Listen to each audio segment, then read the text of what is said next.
afternoon and welcome to Macquarie University Liberal Club Sunday Sessions. Live from the Facebook page, my name is Andrew Kremen and I'm joined as always by Rory O'Connor. Hey, how's it going? I'm good. It's good to see you. Today we are joined by Elissa Deenick, Associate Professor at the Garvan Institute of Medical Research, and she'll be talking to us about COVID-19 and the vaccines. Professor, welcome. Thanks for having me. Thank you for coming on. As always, you can ask your questions to the professor. You put them in the comments section and we will try to get to as many of them as possible throughout the hour. Professor, why is COVID so dangerous and contagious compared to the regular flu? Yeah, that's actually a really difficult question to answer because there are so many factors at play, both that contribute to the contagiousness of a virus and kind of how damaging it is to our body. So for example, things like how contagious it is will be determined by which cells get infected. So, COVID infects the cells of kind of our nasal passages. And then, so clearly that's close to the outside. So it's going to, secrete a lot of virus particles. And it's also going to be determined by how much virus gets produced. So we know that even for the different variants of COVID, that's now changed, right? So it started off being, just a little bit more infectious than flu when it started. And then we got some mutations that meant that it could bind kind of to the proteins on the surface of our cell and get in better. So now it's become more contagious because it can get into our cells better. And then from the kind of point of view of why is it kind of a more serious disease, that's also kind of really complex because how any infection affects our body and the pathology is really this balance between how quickly that virus kind of takes over the cells of our body, how quickly our immune system responds, and kind of whether our immune system makes the right response. So if the virus expands too fast and our immune system can't keep up, or our immune system actually overreacts, which is partly what we think is happening in COVID, and then our immune system actually ends up causing damage in the end to our bodies. So it's not an easy question to answer because there are so many different things going on with each of the viruses. Absolutely. Well, the next question is, how exactly do vaccines work? Okay, so again, quite a complex answer. I'll give you kind of like the high level answer, and then for those of you who are really keen about immunology, I'll give you kind of the more complex answer. So basically, vaccines work by training our immune system to recognize like a virus or a bacteria. So, each of these vaccines expresses, cause our immune system to be exposed to the spike protein of the virus. Then our immune system learns to recognize that so that then if we get the virus, our immune system can respond really well. So that's the high level kind of answer. Now I'll give you a really complex answer. So basically the way our immune system works, right, is that there's lots of different bacteria or viruses or that kind of thing that it might have to recognize. So in order to kind of cover all bases, it makes like a random selection of kind of different immune cells, different soldiers that recognize different things. But because it's going to cover all bases, it has very few of any particular soldier that would say recognize COVID. So what we're doing when we had the COVID vaccines, so we'll take the mRNA vaccines, for example, you get the shot of mRNA in your arm. The mRNA gets taken up by cells, which can then produce the spike protein. That goes to your lymph node where all your immune cells are sitting. And then it's particularly the T and the B cells that are responding to the vaccine. They're ones that happen to recognize, the few cells that happen to recognize COVID, then respond to it. They end up multiplying, so you get way more of them. And the B cells start producing what you would have heard a lot about, which is antibodies. So antibodies are like little Y-shaped molecules, basically.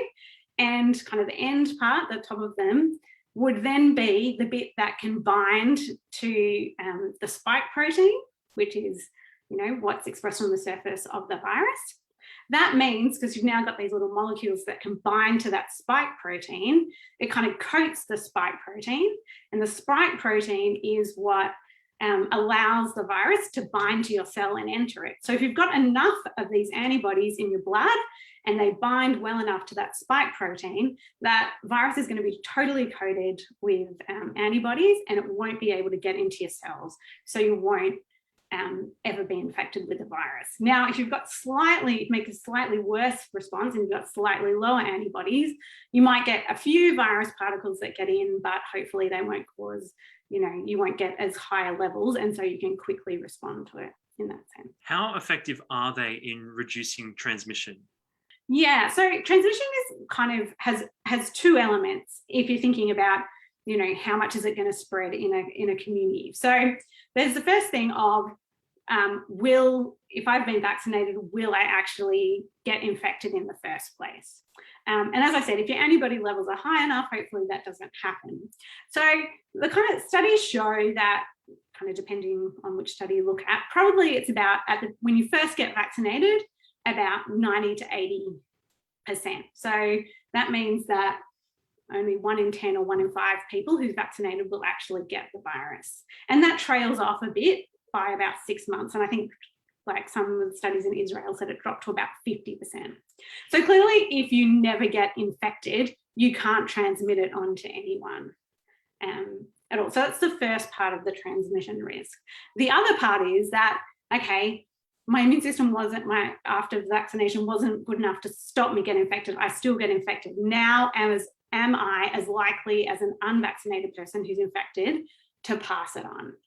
And that question has been a little bit harder to answer. It looks like maybe it's about 50% less chance, though I think the studies show that if you're close contact, so if you live in a house with someone, and you see them all the time, you're about as likely to pass it on to someone. But your viral levels kind of decrease more quickly if you're vaccinated. So it's probably likely that if you're less likely to you'll have a shorter period when you're kind of running around the community bumping into people of passing it on. So kind of the biggest effect is actually that you never get infected in the first place, so you can't pass it on to other people. But once you get infected, it is still possible that you can pass it on. So the next question was, why are there so many reported negative symptoms from people that have got COVID shots? Aside from the life-threatening ones, also, how many life-threatening reactions have occurred due to vaccines? Yeah, so kind of, I suspect this question is referring to kind of the adverse events reports that some people may have seen circulated on the internet. So clearly, if you've had the vaccine, you'll know for yourself that there are adverse events or side effects which are, to be expected. A sore arm, a fever, these are signs of your immune system working in response to the vaccine. They're not unexpected, so a lot of what people are reporting is that. And then, of course, we do know that there are some effects like the myocarditis, with the RNA vaccines and the clotting, which we saw with the AstraZeneca, which are really rare but serious side effects. But then there's a lot of things that just kind of are probably just coincidental, because when you report these adverse events, it's more a sign of being related in time than necessarily cause and effect. So I think a really good example of this came from the data that was just released of the clinical trial in kids 5 to 11 in the US. So if you looked at the list of serious adverse events in the 4,000 kids that were reported there, I think there were 5. One was a child who swallowed a penny, and 3 were kids who broke bones, and the other one was someone who had infected arthritis. Clearly those first 4, and some of them were actually in the placebo group, not in the group, are just random things that kids would have done anyway, but because it happened to happen in the 2 weeks, after the vaccine, they've been recorded as adverse events. So, and because we all know that people are having heart attacks, getting headaches, getting gut pain all the time for many different reasons, if you vaccinate millions of people, some of them are just coincidentally are going to have those things happen. So what the experts do is they look at the rate that you saw in vaccinated people and they compare that to the rate that's going on in people normally day to day, and they say, is there a difference? And if there is, like with the myocarditis or the clotting, then they say, well, actually, we think this might be causative. But if it looks like it's about the same rate as normal, then you say, well, I think that was just chance. But because people are trying to be really good about like keeping good records just in case there is something, you get a list of thousands of adverse events just by chance. Did I answer all parts of that question in the end? You did, because I'll tell you, no, that's certainly something that's been on my mind. Like I actually had a roommate of a friend just yesterday, have one of those reactions. So, I know I've had it sort of told to me that most reactions, like you won't be asymptomatic. So you'll know if there is a problem, you'll know that there is a problem, and most of them can be treated very, very quickly if it's serious at all. Yeah, and that's true. And Australia actually did with that, the AstraZeneca clotting disease. I think we had 9 deaths from that. But that was actually a much lower rate than other places in the world, because I think Australia did quite a good job of saying to people, these are the symptoms. If you get these symptoms, to go to hospital, we can treat them quite quickly. And therefore, like, the outcomes were much better. And same with that myocarditis. It tends to happen on average relatively quickly and be relatively mild if you seek treatment quickly, and it recovers pretty quickly. Okay. Well, if I can ask, how have the vaccines been tested? What are the chances of health problems occurring down the track? Yeah, so the vaccines have gone through the normal kind of 3 phases of testing. So kind of any drug that goes to market has kind of an initial phase 1, which is a safety trial where you just give it to a really small number of people and look for anything bad to have, and then you kind of ramp up to the next level, kind of maybe several hundred people, and then move to the stage where you've had kind of thousands of people that are tested. For some of the vaccines, they did kind of overlap some of those stages to make, to kind of bring it, like make it happen quicker, but kind of the same testing was done over the way. They just kind of started some of the sections earlier. And I have to say that these vaccines have probably had more attention and more careful tracking than any other drug that has ever been brought to a market. Like, I don't know about you, I don't pay that much attention to the safety bit in any kind of, drug that I happen to be prescribed. But these vaccines have really been heavily scrutinized by kind of both the pro and against people. So I think that we've done a really good job of identifying kind of the problems that they are causing. That's not to say that there mightn't be a few really rare ones that kind of were missing that will come to light, but I think we've largely, they are, pretty safe compared to many other things, and certainly far safer than catching COVID. To the question of long-term effects, that's clearly kind of a question we can't answer kind of by trial until we end up 5 years down the track. But in answer to that, I would say logically, it seems unlikely that they would have long-term effects. So both the RNA viruses and the kind of AstraZeneca like viral vector, vaccines, not viruses, are very short-lived in our body. So, mRNA is a very unstable molecule. It's broken down very easily. It's going to be gone in a matter of a week or 2 at the very maximum. So the idea that it would cause a long-term effect is highly unlikely if it's cleared so quickly. And kind of most of the immune effects are happening in that early phase when it's producing the spike protein and you're responding. And we've also always got to think about the safety of vaccines in the context of the safety of what they're protecting us from. So it always surprises me when people get so worried about long-term effects of vaccines and seem unconcerned about the long-term effects of the virus. So certainly there's been reports where people have shown like people have been infected, and then you can find viral and RNA in tissues of some of those people 6 months later.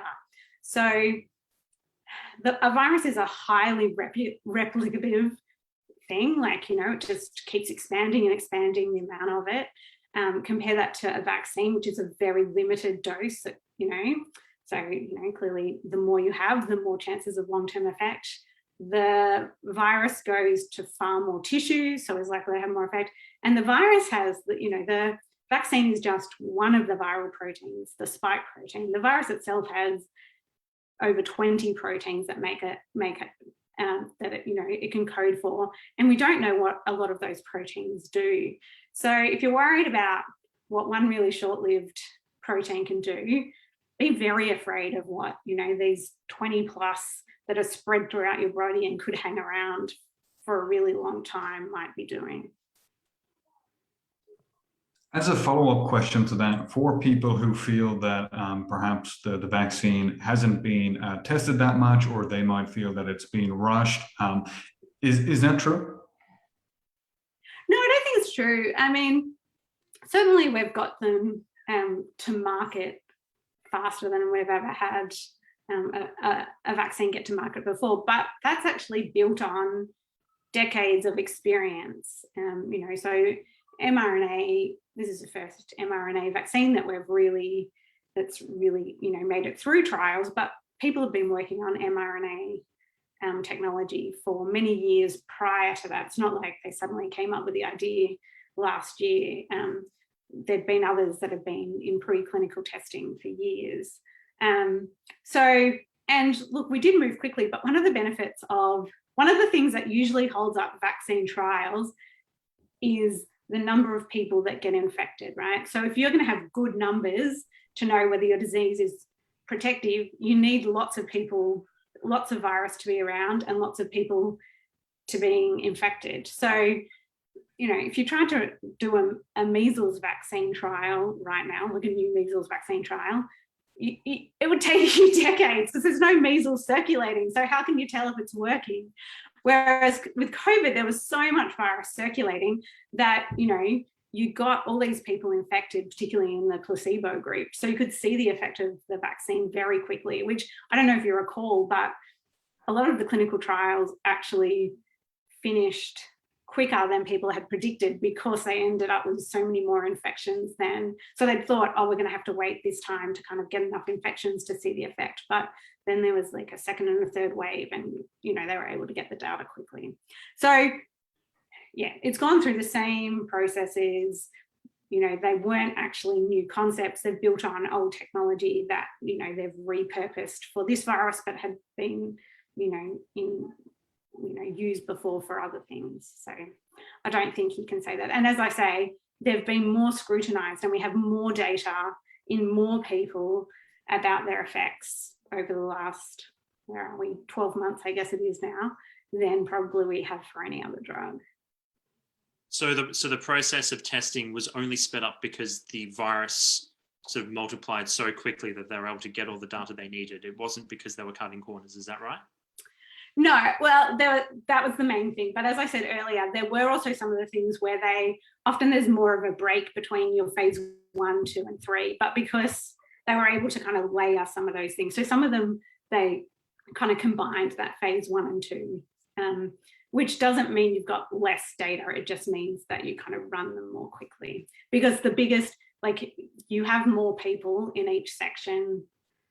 Like the largest phase of any trial is the phase 3 section. That's when you really expand and get more people. And that was the same.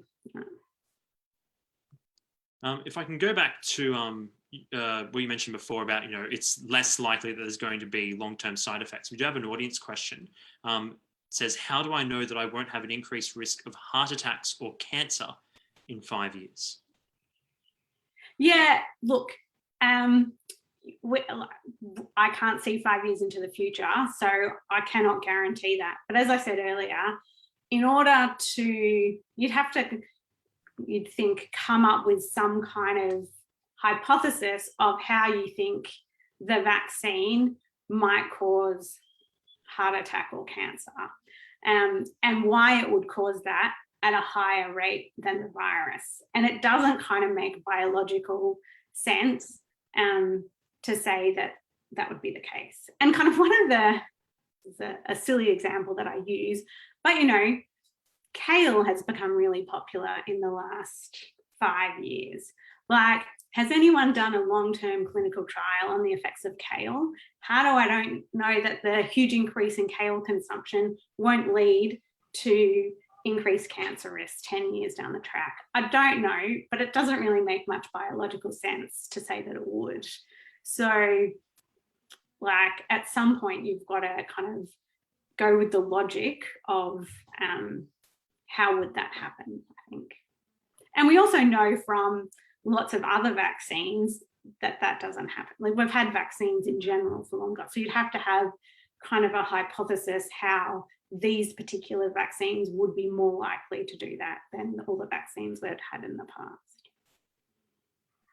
Continuing on, I know we're asking, I suppose, simple questions that require very detailed explanations, but I do think it's quite helpful. The next one is, how is the virus mutating, and are future strains expected to be more or less lethal? Yeah, so I assume by how you don't mean mechanistically how. Well, I guess you've got to quickly answer that as well, because a virus to replicate has to replicate its genetic material, which is also RNA. There's errors that happen in that copying process, which is how mutations occur.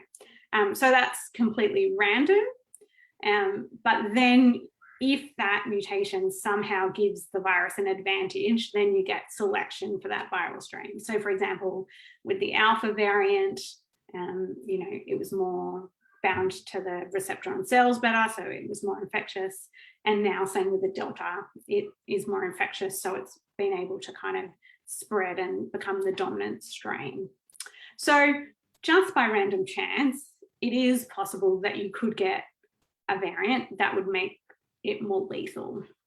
But if that strain was going to then dominate, it would have to be paired with, there would have to be something about it that also made it kind of outcompete, like, spread more, else, it probably wouldn't, end up being the dominant strain. So it's possible, but not necessarily, likely. Though, of course, if you get something like Delta, which gives you higher viral loads, there's the potential that that actually will be worse for you because you've got more virus. So the virus is, constantly mutating. There are huge projects to track it. There are some great websites. If you're interested, you can look at how it's evolved over all different times. I think the biggest thing that, again, I'm an immunologist, not a virologist, but the biggest thing that the virologists are worried about, I think, in terms of mutation, is that you'll start to see mutations which make the immune response less protective. So particularly that the spike protein, which is what we've made all the vaccines to do, and which that's kind of the real protective antibody response, whether you've been vaccinated or whether you've had infection before. If you get mutations in that spike protein, which then mean your antibodies can't bind as well, you'll get variants that escape the immunity that people have to the virus. And so then they'll potentially be able to cause infection in people who are vaccinated or previously infected at higher rates. Are the next generation vaccines being developed, and what can you tell us about them? Yeah, so there's actually an enormous number of vaccines at various stages. So I think we've approved 4 in Australia, and they're the 4 that we tend to think about. But I think there are about 26 that have been approved somewhere in the world. And I think about 150 at various stages of clinical trials. And many of those are countries making their own vaccines. I think Japan has one. China, of course, had several. India has several. So there are most of them are relatively similar technology. So RNA or viral vector, some protein ones like Pneumovax, which you probably would have heard of. I think the thing that will be kind of that many of the vaccine companies are worrying about the most, again, is those variants that might escape the immune response. So kind of preparing to identify variants as they emerge and then generate vaccines that will give you coverage against those variants, I think is kind of the thing that people are thinking about the most in terms of new technologies or new vaccine options. Well, if I can ask, say, like, is there going to be a sort of second or third generation Pfizer or AstraZeneca dose for the first and second doses that could potentially have less side effects than they currently have? Yeah, look, I don't think they're currently there are several different vaccine technologies that other people are working on. I think those Pfizer and Moderna are really actually focusing more on those viral variants. I think one of the problems is, I would say the current side effects are relatively low anyway, but also you're always, by the very nature of activating your immune system, you will get a lot of side effects, and there are just, the immune system is really complex, and it's like almost impossible to predict what would give you, like, for everybody would never give a negative response in any one kind of thing, just because, like, in the same way that different people have vastly different responses to the virus, and that's a function of just parts of the immune system that we don't really understand. Like, there are just some odd reactions that we are just unable to predict or understand. And that's the same for any infection. Some people just have kind of bad responses. So, for example, one of the things that people think about with vaccines, sometimes they worry about this disease called Guillain-Barré syndrome, where you get kind of like it kind of spikes an autoimmune thing. But in fact, Guillain-Barré syndrome is actually caused by viruses in some people. So it's probably actually less so anything particular about the vaccine or the virus, and more to do with that person's immune system kind of having an underlying predisposition. And then it's almost kind of the inflammation and the activation of the immune system sets off kind of a negative cycle in the immune system. The next question. Saying it's complex. Yeah. I was just going to say, to break it up a bit, the next question is a bit more entertaining. What is the most far out or most ridiculous, I suppose, side effect of the vaccine have you heard of? And why is it ridiculous? Look, I don't know.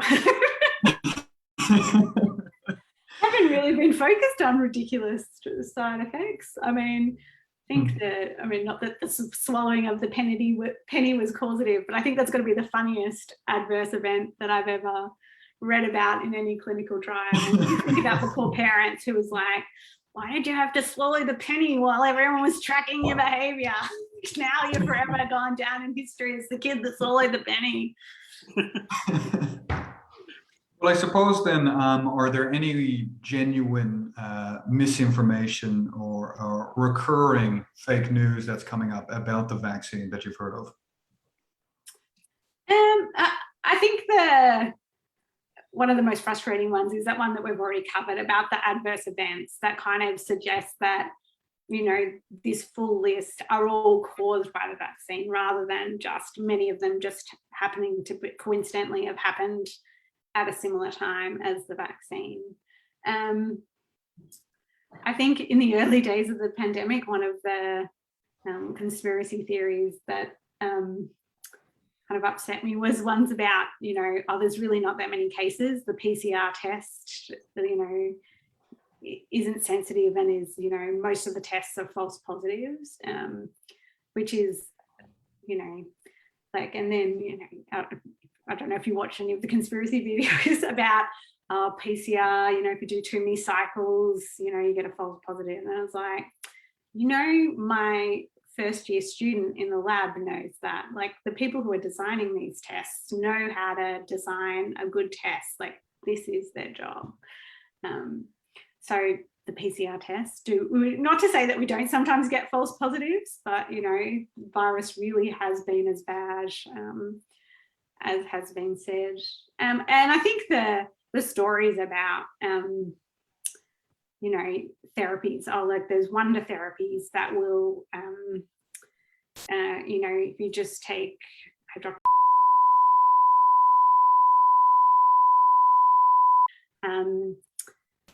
when there's really clear evidence, and so we don't need the vaccines because these work really well. I'm like, there's really clear evidence that the vaccines are incredibly effective at saving lives and saving hospitalization, and there's no solid evidence that those things have any benefit. So why are you, to me, it's tragic that you look at some countries around the world that have had access to vaccine for a lot longer than us, and there are thousands of people dying every week completely unnecessarily because they're unnecessarily afraid of the vaccine, which is really, so much safer than the virus and so effective. And it's a tragedy as an immunologist to be like, we have the means to prevent these deaths, and misunderstanding has led to people needlessly dying. So if I can just latch on to something you said before, and I know we talked about it just before we started. So the medical community does not believe that at least currently, it doesn't appear to be working as a remedy. Yeah, look, there's been a number, there's quite a few papers on it. I'm not an expert on clinical trials, but there's quite a number of papers. Many of them are observational studies, which means they're not properly controlled. There are a few controlled trials, but very small trials, with under 100 people, which compare that to the millions who have had the vaccine. And so, not to say that there couldn't possibly be effect, but there's actually, the trials just haven't shown a clear effect. So possibly if you did a much larger trial, you might find some mild effects, but they're definitely not the win that people think, that they are. Because if they were really that good, you would have seen a signal in the clinical trials. Even if they were small. So if there was a major effect, you would see it even in a small clinical trial. If there's a minor effect, it may be that the quality of the trials hasn't allowed you to see that, but it's unlikely that it's having much of an effect. Wow. We just have an audience question come in, and it says, how does COVID actually kill people? Yeah, so partly it's a lot of it has to do with an overactive immune response, which basically just kind of attacks your lungs. So you end up with very a lot of the people who, by the time they die, they have all this fluid in their lungs.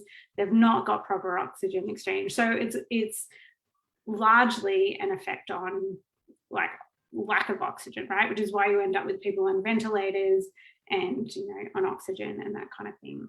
And also why a lot of the treatments that are currently in use, like corticosteroids, and there are a couple other immune drugs that are used to try and damp down kind of the inappropriate immune response, which then damages the lung tissue and causes kind of all this inflammation. Certainly there are other effects as well, like, there's some damage to the heart, there's like clotting and all those kind of things that go on. But I think it's largely kind of the damage to the lungs that kills people in the end. Though I do wonder, I actually haven't seen good reports of it, but some of these people in Sydney, for example, who died at home, whether that was some of those people maybe had something else going on to die so suddenly, I'm not sure, or whether they just were really sick and didn't present. I do have another question. I remember I watched another presentation by Dr. Paul Hanna, and he mentioned that there's actually less of a risk of myocarditis from the vaccines than there is from COVID. Yeah. People talk about it from COVID. Can you talk about that if you can? Yeah, the myocarditis. I actually, I was thinking about this in the last week. I mean, the thing with myocarditis is as well, like, and the same with seen for the vaccines. If you're not looking for it, you might just be like, oh man, I've got a bit of chest pain, whatever, it'll be fine. So, I mean, the accuracy of how common it is a bit questionable. But I think they say it's about like I saw one report that was saying it's about 1 in 2,000. But I saw one study where they were looking at elite college athletes, and so they actually they were testing them rather than just depending on people to report symptomatically whether they had cardiac issues. They were actually kind of testing them, and the rates were like really high, like 2-3% of people had some form of cardiac damage. So yeah, so it's quite high, and for most people, I think it's similar to the vaccines. Like, it will be self-limiting, and when the virus clears, it kind of gets better. But yeah, certainly I think it's tens to hundreds of times more common in COVID than it is with the vaccine. An audience question that's come through is asking about, would you be able to talk about the new pills and drugs that could be prescribed for COVID as opposed to a needle vaccine? Yeah, so I think there's two drugs that have just been approved in Australia.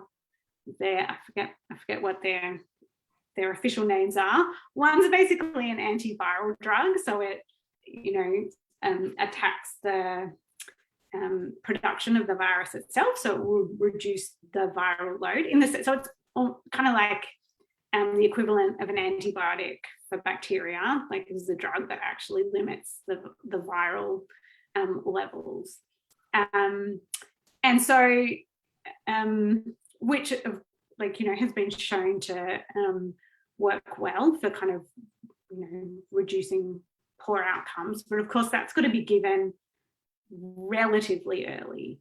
Like, so if you, as I said, a lot of the damage that goes on in the later phases by the time you've already hit ICU, like, is actually immune mediated. So you've had the viral loads, like now your immune system's gone crazy and is causing this damage. So I think if you give it kind of really late at that time, it's a bit late.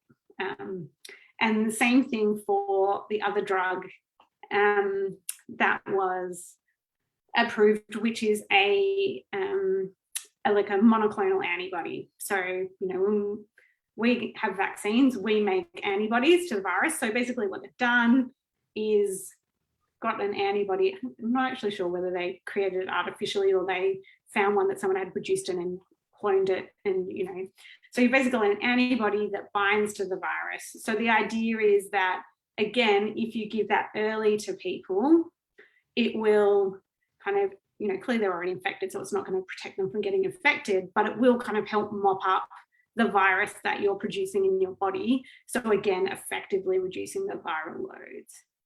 So they do work and they do really help. But again, you've got to be treated kind of at the earlier stage of disease, not by the time you're in ICU kind of thing, because by then the damage has already been done.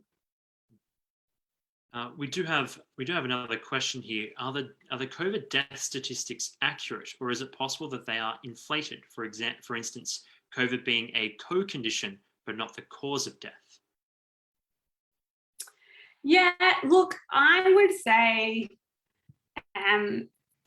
if anything, on a worldwide scale, the COVID death statistics are almost certainly an underestimate, just because the testing was in so many countries was so bad at so many stages of the pandemic that there were people who were dying who hadn't even been tested for COVID. Having said that, in Australia, we've had really we've had excellent testing. So probably the majority of, like, it's unlikely that there are people who died in Australia who we didn't pick up that they had COVID. So on a global scale, I think actually it's probably underestimated. Were some of those people who died very unwell and probably would have died of other causes anyway? That's probably true. There are probably some people that applies to, like very old people, like who were very unwell. You know, you can imagine if they caught any infection, they probably would have, there would be a risk of death from those people. But I don't think that's a major contributor to the cases. I think to say that they're overinflated is kind of I think often people without pre-existing conditions say that to ourselves because we want to comfort ourselves that our risk is low. And to say, it's also one of those interesting things, right? Some of the pre-existing conditions like diabetes or heart disease that's relatively controlled, that's a pre-existing condition, but they're not people who you'd expect to drop dead,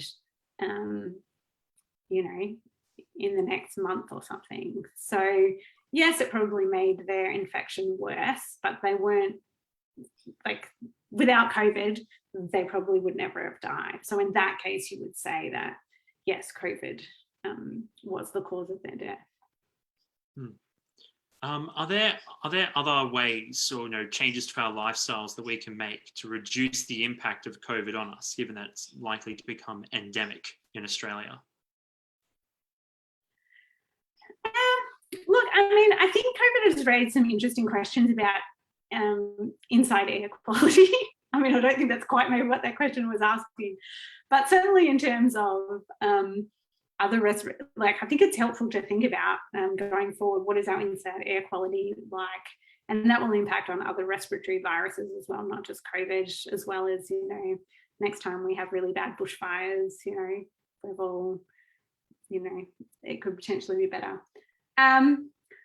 Look, I think as COVID becomes endemic, I mean, that's why it's important to be vaccinated, right? Because it will come to a point where pretty much everyone will end up being infected at some time. So if you have no kind of trained immunity to give you added protection against it, then you're taking your chances that, you may be one of those people whose immune system doesn't handle it well and kind of you end up severely ill. And it's not just, I mean, I think it's easy for those of us who, are not over 60 to say, look, the death rate is really pretty low for us compared to other older people. But I think it's not just the,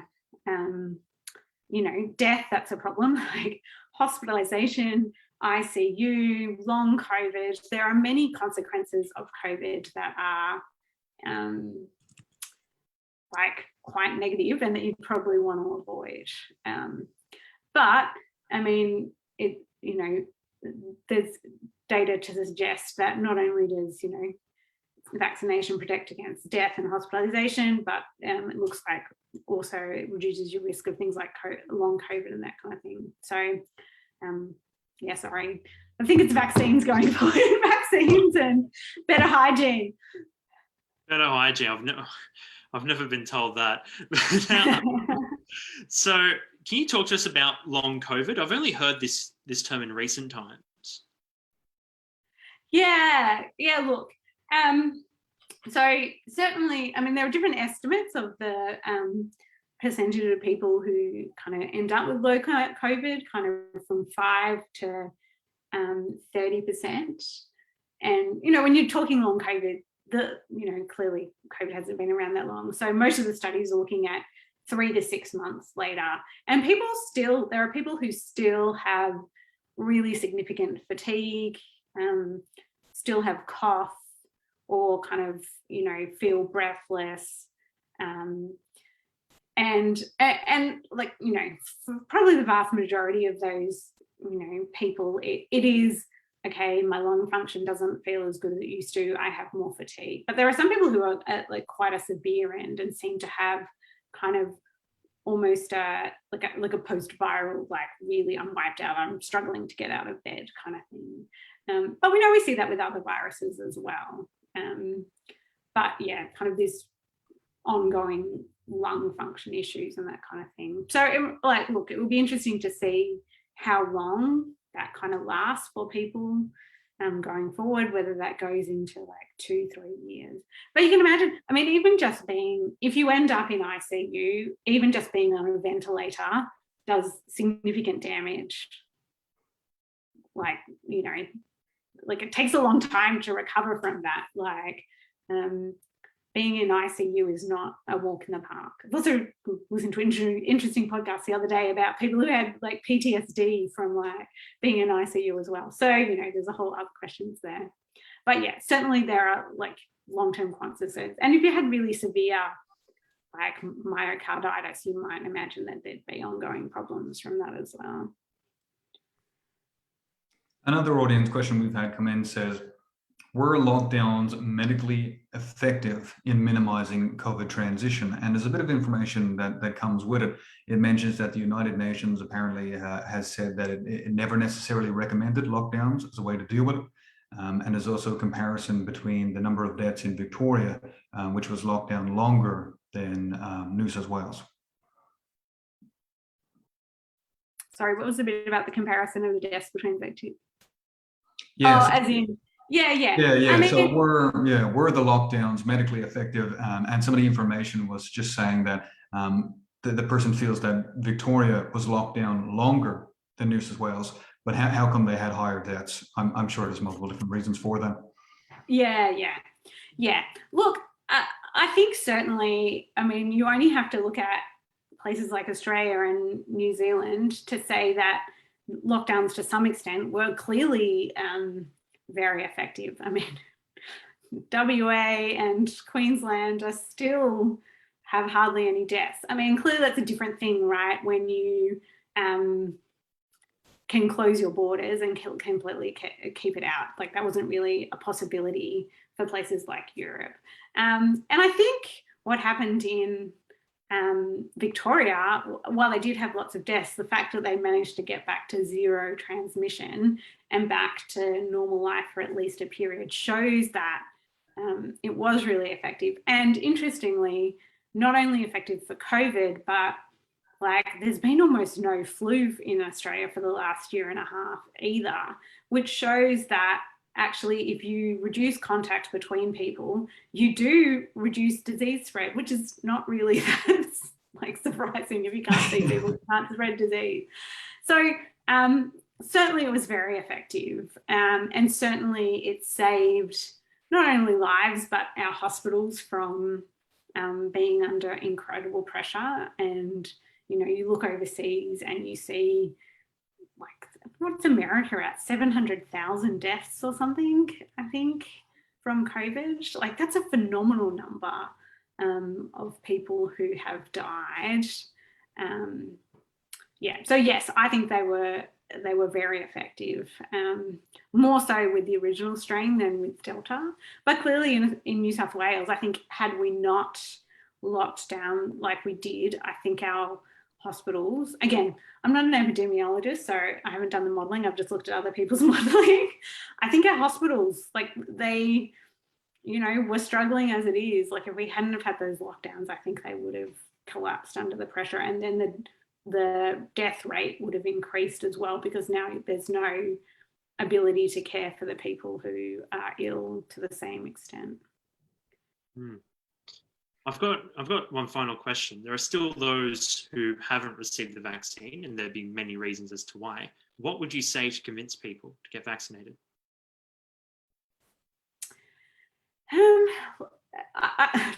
A lot of what I've already said. Beyond what you said.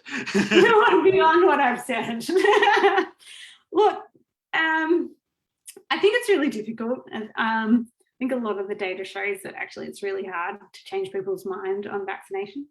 But I would say COVID is a really serious disease. You only have to look at the stats from New South Wales, which again, I think because we've had really good testing, we have much better numbers. In the like 30 to 40 year age group, the hospitalization rate was something like over 10%. Like that's huge. There's no way you can look at those kind of numbers and think this is just the flu. Like, you know, I've had the flu, it was bad, but you know, not that bad. It is a really serious disease. And then on the same side, look at how many people, I think it's something like 7 billion vaccine doses have been administered around the world.